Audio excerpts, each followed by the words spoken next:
What's good, YouTube? It's your boy Phantom here, coming in with the story time, talking about the time I broke out of a mental hospital. Now, this story is going to be a sick one. I hope you all enjoy. Let's get into it. Now, I got put into 2 psych wards and 2 rehabs, back-to-back, psych ward, rehab, in the summer of 2017. The reasons I'm not going to disclose right now because that's a story for another time, but it is crazy. And I will tell that story another time. So basically, my first day in the psych ward, I made a few friends, and they were pretty cool. I enjoyed their company. They were really funny. One of these friends, his name was 8 Ball, and he was a character, man. This dude would talk about the craziest shit, and I remember in group, we were talking about serious things, and he was just like, raised his hand, and he was just like, I think the group topic was like, what do you not want people to identify you as? And you know what? I guess you could say it was pretty serious, because he seemed pretty serious about it, but he was just like, he had a really deep voice. He was like, I don't want people looking at me as the plug anymore. And he literally called himself 8 Ball, so I mean, I guess he's asking for it, right? But he's like, I feel like I don't have any friends because they all look to me for drugs and they all look at me like I'm the plug. And he was just a funny dude. But basically, this dude was inside the room. He was one of my roommates, and he was pressing up against the glass window of the psych ward, and he was like, this shit could break, dude. And it was like this heavy duty industrial window. I was like, no, it can't. That's impossible. Little did I know, I tried it 3 days later, and I fucking broke the shit out of that window and escaped. So I'm going to be talking about that. So let's just fast forward 3 days later, right? And I'm in the room with my boy Sam. And we're just chilling, talking about God and stuff and all these cool things. And I said, you know what? I'm going to try and break that window. See, there was a little desk that was bolted in. It was a desk with like 3 drawers on it. And we were just chilling there. And I was just like, I'm going to try and jump off of that and kick the window. He was like, okay. And I did. I ran, I took a running start, jumped off of it with my left foot, and just kicked the glass with my right foot, and the whole thing just spider-webbed. Oh, by the way, this hospital is called Del Amo in Torrance, for those of you who live in California, in that area, in Torrance area, who know that hospital. But, so I ran, jumped, kicked the window, and the whole thing spider-webbed. It all cracked.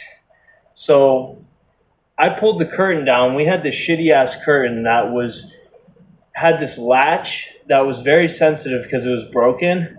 And if any vibration in the building was happening, like if there was an earthquake, which there wasn't, but if there was any vibration, which I'm going to tell you guys in a second there was, and I'll tell you what it's from, it's pretty funny.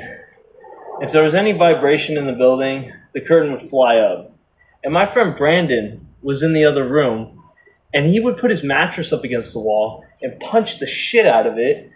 And it was just fucking ridiculous because every time he would hit the wall, the curtain would fly up. And I'd be pulling it down, latching it, and it would fly up again. And then we got to a point where they were about to do their rounds, the staff, and I was yelling, Brandon, stop!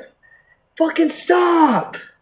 Because he was gonna fucking blow my cover. He didn't know about the window. He didn't know about the curtain. He didn't know about shit. He just was in there being the fighter that he is.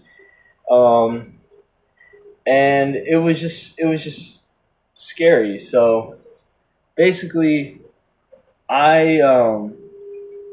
after yelling stop 15 times, he eventually stopped. I guess he got done with his little routine. I guess he was doing, I don't know.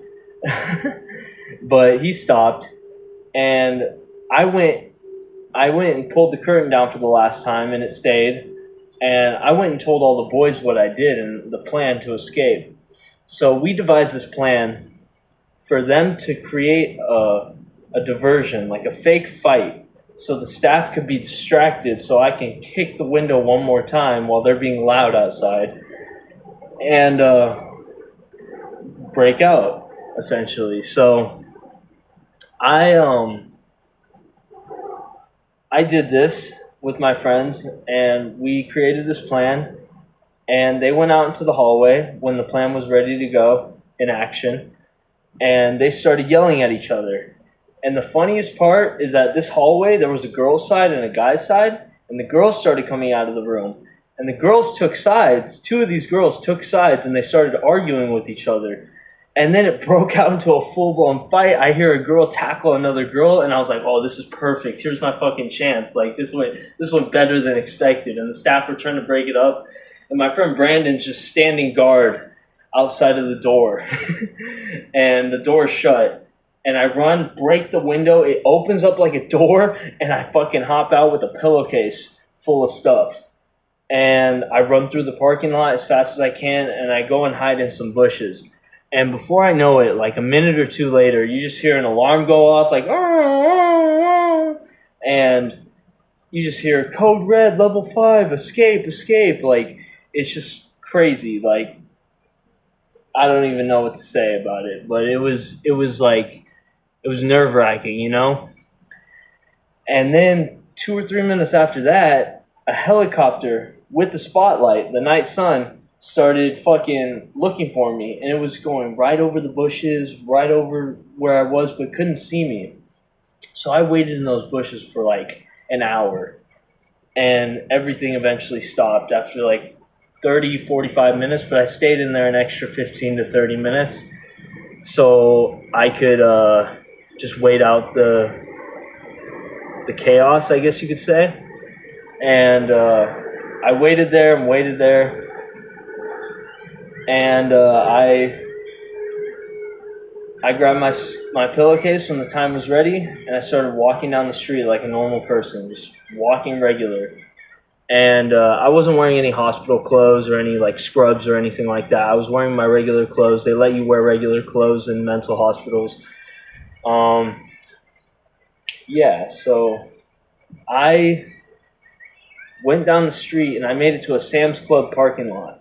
And I actually have a story about stealing alcohol, getting caught stealing alcohol from Sam's Club, which I'm going to tell eventually.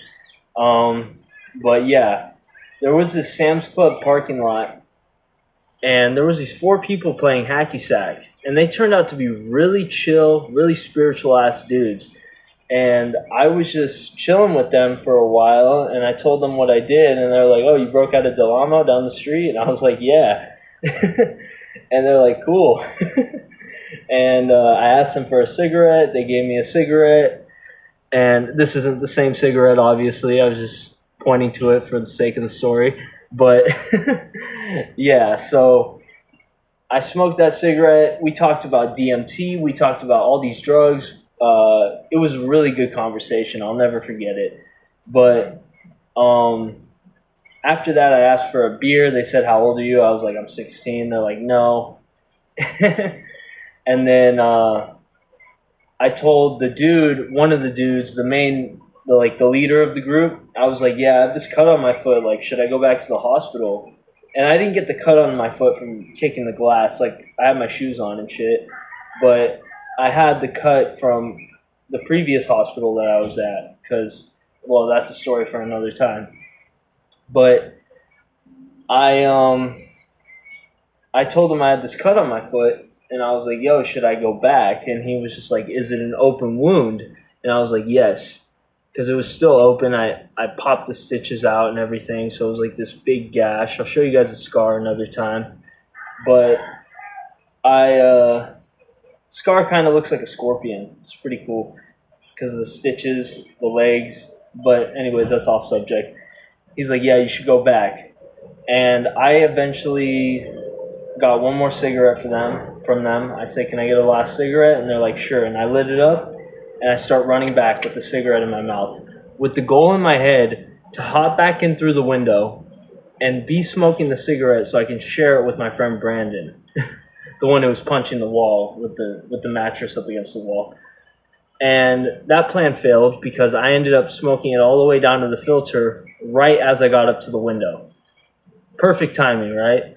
So I threw the cigarette butt. I hopped back in through the window, went through the door into the hallway, which was locked from the hallway so nobody else could jump through the window and escape. And I went through the door. I shut it behind me, not realizing that it would lock, but I didn't really care because my plan was to just go back and finish my time there, even if it got a little bit extended. They can't keep you that long in a mental hospital unless it's like a conservatorship sort of deal, which I have been on conservatorship before, and that's a story for another time. Wow, I have a lot of stories. But yeah, so I went into the hallway and the staff was like, dude, how did you get in here? I was like, oh, through the window I broke out of. And he's like, oh my God. So they went and got my mattress and put it in the day room. Sleeping in the day room was super fucking cool because there was a TV in there. It was off, but it was just cool to just be in there with the TV and just look at the black screen. I don't know why I like to do that sometimes, just stare at a black screen and just think, like something dark to look at while I'm thinking. That's stupid, right? But it was also cool. It was mainly cool because it was a big room. I don't know why I said it was cool because it was a black screen I was looking at, but I'm stupid. So yeah, so I was like just chilling, and the next day rolls around and all the previous staff were gone. I guess a lot of them got fired because of what I did, and because of the fight that broke out and everything just couldn't be contained. So they lost their jobs because I never saw them again for the duration of my stay, which was another 2 weeks, I'd say. And after that, I basically ran shit in there. Everybody gave me respect. Everything was super cool. We had board games like every day, like no groups. We just watch TV. We just go outside in the little backyard area. It was like 4 fucking walls that were super tall, and there was like a cage above it. Not like a cage, but it was like there was something up there to prevent you from like climbing up onto it. But yeah, I basically ran shit in there after that, and I got respect, and I eventually went to rehab right after that for 35 days until I finally got out of this whole situation I was in, and I went home. But that rehab story is a story for another time, and I hope you all enjoyed this one. It's been Phantom. Peace.